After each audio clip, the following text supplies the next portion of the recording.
देखिए, हम तो ये जानते हैं कि बिहार चुनाव खाली बिहार वासियों के लिए नहीं है, बल्कि देश के लिए है।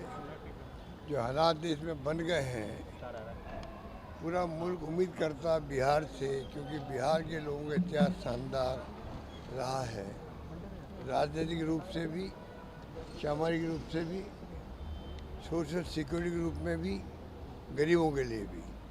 और यहाँ के जैन के अंदर राजनीति है, तो पूरे देश के अंदर जरूरत है कि हम कामयाब हो, चुनाव जीतें। 20 साल से नीतीश कुमार जी बैठे हुए हैं, कई बार पाला बदला भी उन्होंने है, अपनी इमेज खराब करवाई उस व्यक्ति ने। वो प्राइम मिनिस्टर को उम्मीदवार बनते बनते कहाँ आ गए, ये तो उनके सोचने की बात है, अलग बात है। हमें भी दुख होता है ऐसे आदमी के बारे में कि कैसे उन्होंने अपनी राजनीति करी, वो अलग बात है। पर अब रोजगार के लिए युवा बहुत दुखी हैं, वो चाहता बदलाव हो, यहाँ पर बदलाव हो, इसलिए ज़रूरी है कि मैं बिहार वासियों से भी अपील करना चाहूँगा कि आप लोग इस बार आगे आए और महागठबंधन को आप कामयाब करें। तेजस्वी जी को जो हमने चेहरा बनाया है, सोच समझ के बनाया है, ये नौजवान है। अभी जो नौजवान होता है ना, तो जनता को लगता भाई ये इनको आगे चुनाव में कामयाब होना होगा, तो जम क्या काम करेगा ये आदमी। मेरा खुद का अनुभव है कि अगर हम इनको कामयाब करेंगे, ये देखेंगे मेरे सामने लंबा कैरियर मेरा, अगर मैंने काम नहीं किया, फेल हो गया, तो मुझे लोग घर भेज देंगे। वो व्यक्ति जम के काम कर सकता है। आज बिहार को जरूरत है ऐसे व्यक्तित्व की, ऐसे नेता की जो जान लगा दे अपनी कि मुझे किसी ढंग से चुनाव जीता के दिखाना है। तो मेरा कैरियर शुरू हो रहा अभी, तो कैरियर शुरू हो रहा तो मैं समझता हूँ जम के काम करेंगे, ये मेरा मानना है।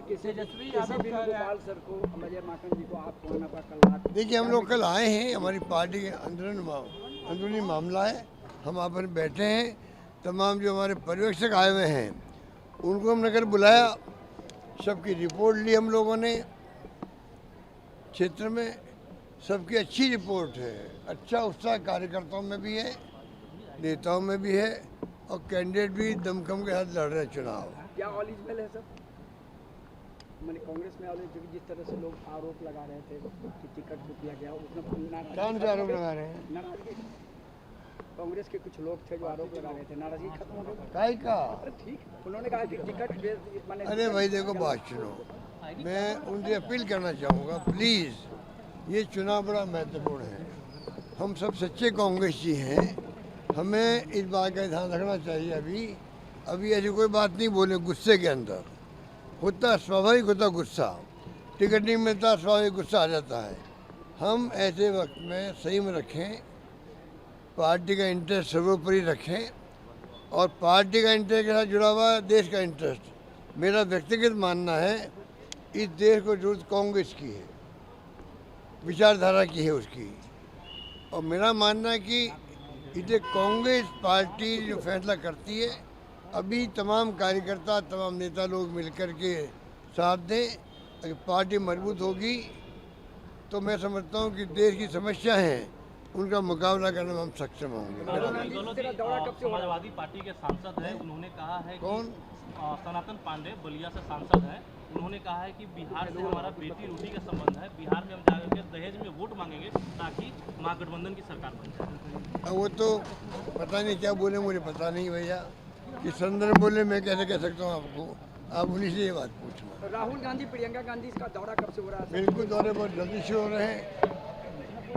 छठ पूजा का जो हमारा महान पर्व है, ये समाप्त हुआ नहीं और दौरे शुरू हुए नहीं। राहुल जी भी आएंगे, प्रियंका जी भी आएंगी, दौरे होंगे शानदार, रेस्पॉन्स शानदार है पब्लिक का, पब्लिक इंतजार कर रही, राहुल गांधी का भी, प्रियंका जी का भी, खड़गे साहब का भी।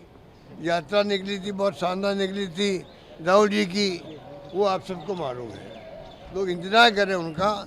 और छठ पूजा की प्रोग्राम ख़त्म होते ही 28 के बाद में जो है, उसके बाद में सब आने लग जाएंगे। सर, महागठबंधन के लोग कह रहे हैं, एनडीए के लोग, कि हम लोग के पास 36 का सीना है, उन लोग के पास 36 इंच का सीना है उन लोग के पास, 56 इंच का सीना, सिर्फ जुबान है सर उन लोग के पास, खाली उन लोग के पास 56 इंच जुबान का है। सीना है और तेजस्वी यादव के पास 56 इंच का सिर्फ जुबान है, वो जुबानी खाली घुस जुबान में वो तो ऐसे बोलेंगे भैया, वो देखो भाषा उनके बारे में बहुत घमंड है, उनके पास बहुत अहम है, क्योंकि खूब पैसा इकट्ठा कर लिया इन्होंने, लूट लिया देश को, लूट लिया। मैं कह रहा हूँ वास्तव में लूट लिया है। हर नागरिक को समझना चाहिए इलेक्ट्रल बॉन्ड क्या था, वो क्या था इलेक्ट्रल बॉन्ड। नोटिस क्या ईडी का, सीबीआई का 50 करोड़ रुपए दो, 100 करोड़ रुपए दो और नोटिस आपका ठप हो गया। यही तो किया है देश ने। सुप्रीम कोर्ट ने कहना पड़ा ये हमारे जो है जो इलेक्ट्रल बॉन्ड ये बिल्कुल संविधान के खिलाफ है और रोक लगा दी है, ख़त्म कर दिया उसको, ख़त्म तो कर दिया। पैसा उनके पास है ना अभी तक, पैसा जो पार्टी के पास था वो पैसा जमा होना चाहिए था मेरी दृष्टि के अंदर प्रधानमंत्री रिलीफ फंड के अंदर होना चाहिए था, तो एक इशू पूरा ख़त्म होता कम से कम। अब क्या हुआ है, पैसा इनके पास में, ये उसका उपयोग हमारे खिलाफ करते हैं, पैसा बांटते हैं चुनाव के अंदर ये लोग। पैसा बांटना आप सोच सकते हो क्राइम है, वोटर को पैसा देना चाहते हैं लोग। ये सब कुछ हो रहा, 10,000 रुपये दिए जो महिलाओं को चुनाव के वक्त में, आप समझ सकते हो। पर जनता समझ गई है। मैं अपील करना चाहूँगा कि मीडिया वालों से भी, प्रदेशवासियों से भी, ये चुनाव महत्वपूर्ण है और चुनाव को महागठबंधन को जितो आप लोग। धन्यवाद।